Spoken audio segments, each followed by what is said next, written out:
Olá, bom dia. Que a graça e a paz do Senhor esteja com você que está ouvindo esse áudio.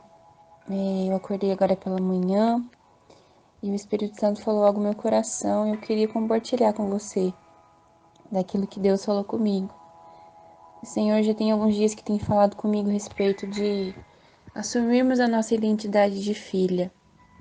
E talvez você não assumiu ela ainda, mas hoje eu creio que o mesmo Deus que falou no meu coração, Ele vai falar no seu. Amém? E eu queria compartilhar uma palavra com você, uma palavra que o Senhor falou comigo agora pela manhã, sobre uma mulher que assumiu a sua identidade de filha. E através dela o Senhor transformou, mudou a história de uma cidade. Amém? Quero que você leia essa palavra que está lá no livro de João. Acompanhe comigo no livro de João, capítulo 4, a partir ali do verso 5. Ele chegou a uma cidade de Samaria, chamada Sicar, que ficava perto das terras que Jacó tinha dado ao seu filho José. Ali ficava o poço de Jacó. Era mais ou menos meio-dia, quando Jesus, cansado da viagem, sentou-se perto do poço. Uma mulher samaritana veio tirar água e Jesus disse: "Por favor, me dê um pouco de água." Os discípulos de Jesus tinham ido até a cidade comprar comida. A mulher respondeu: "O Senhor é judeu e eu sou samaritana. Então como é que o Senhor me pede água?" Ela disse, ela disse isso porque os judeus não se dão com os samaritanos. Então Jesus disse: "Se você soubesse o que Deus pode dar e quem é que está lhe pedindo água, você pediria e lhe daria a água da vida." Ela respondeu: "O Senhor não tem balde para tirar a água, e o poço é fundo. Como é que vai conseguir essa água da vida? Nosso antepassado Jacó nos deu esse poço. Ele, os seus filhos e os seus animais beberam água aqui. Será que o Senhor é mais importante do que Jacó?" Então Jesus disse: "Quem beber desta água terá sede de novo, mas a pessoa que beber da água que eu lhe der, nunca mais terá sede, porque a água que eu lhe der se tornará nela uma fonte de água que dará vida eterna." Então a mulher pediu: "Por favor, me dê dessa água. Assim eu nunca mais terei sede e não precisarei mais vir aqui buscar água." "Vá chamar o seu marido e volte aqui", ordenou Jesus. "Eu não tenho marido", respondeu a mulher. Então Jesus disse: "Você está certa ao dizer que não tem marido, pois já teve 5 e esse que você tem agora não é seu. De fato, seu marido não é de fato seu marido." "Sim, você falou a verdade", a mulher respondeu. "Agora eu sei que o Senhor é um profeta. Os nossos antepassados adoravam a Deus neste monte. Mas vocês, judeus, dizem que Jerusalém é o lugar onde devemos adorá-lo." Jesus disse: "Mulher, creia no que eu digo. Chegará o tempo em que ninguém vai adorar a Deus, nem neste monte e nem em Jerusalém. Vocês, samaritanos, não sabem o que adoram, mas nós sabemos que o adoramos porque a salvação vem dos judeus. Mas virá o tempo, e de fato já chegou, em que os verdadeiros adoradores vão adorar o Pai em espírito e em verdade, pois são esses que o Pai quer que o adorem. Deus é espírito e por isso os que o adoram devem adorá-lo em espírito e em verdade." A mulher respondeu: "Eu sei que o Messias chamado Cristo tem de vir, e quando ele vier, vai explicar tudo para nós." Então Jesus afirmou: "Pois eu, que estou falando com você, sou o Messias." Naquele momento chegaram seus discípulos e ficaram admirados, pois ele estava conversando com uma mulher.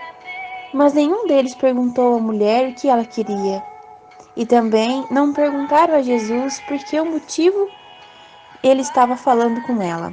Em seguida, a mulher deixou ali seu pote, voltou até a cidade e disse a todas as pessoas: Venham ver o homem que disse tudo o que eu tenho. Será que ele é o Messias? Muitas pessoas saíram da cidade e foram para o lugar onde Jesus estava.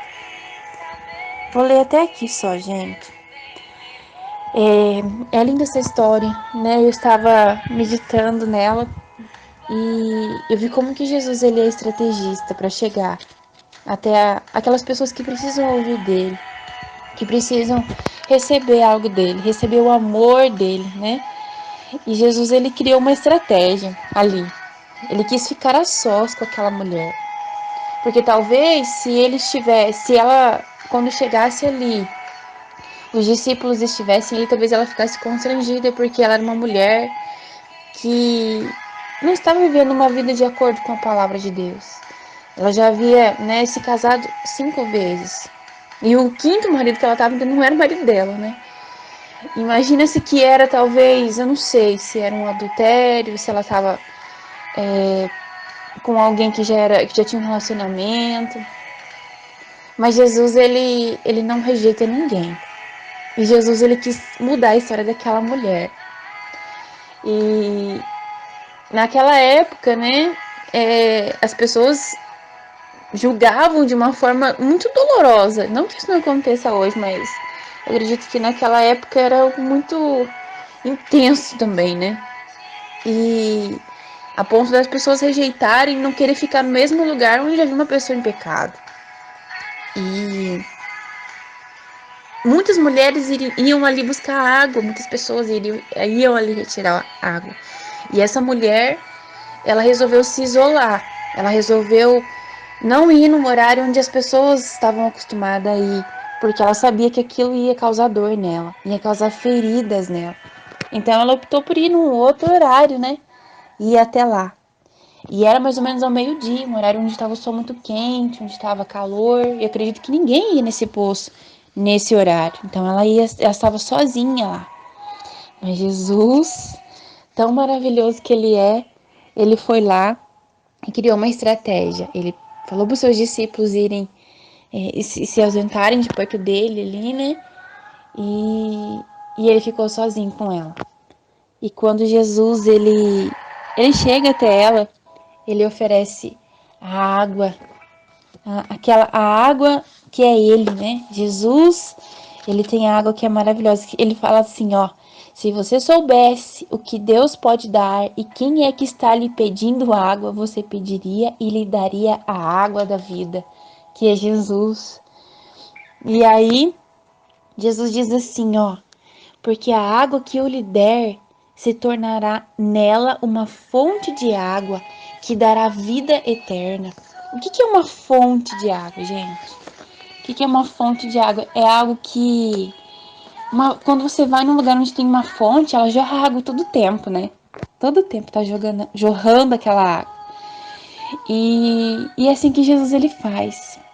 Quando ele nos transforma, ele nos usa para transformar outras pessoas também.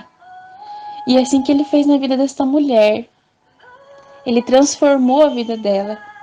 Mas para que isso acontecesse, ela precisou falar com ele, né? Jesus estava tendo uma conversa com ela. Jesus não nos obriga a nada.